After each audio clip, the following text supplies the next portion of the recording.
नमस्कार मित्रांनो, आज आम्ही काम करत असताना आम्हाला एक महिन्याचं पिल्लू सापडलं होतं आणि त्याच्या पाठीमागं कावळे आणि कुत्रे लागले होते.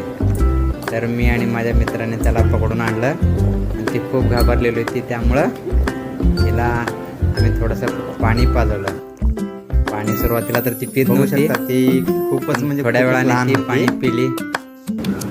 थोड्या वेळानंतर आम्ही काय केलं, त्याला तर डब्यातली चपाती होती, चपातीचे थोडे थोडे तुकडे केले आणि ती सुरुवातीला तर खातच नव्हती, पण आम्ही छोटे छोटे गोळे करून ते तोंडात भरवलं.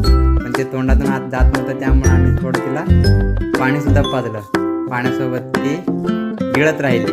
तिला खाऊ घातल्यानंतर थोडी ती तरतरीत झाली आणि नंतर मी तिला नेऊन एका मोठ्याशा बॉक्समध्ये सोडून टाकलं. ती थोडीशी घाबरल्यासारखी होती अजून, पण ती थोडीशी राहिली तिथंच. बाकीचं उद्या बघू आपण काय होते.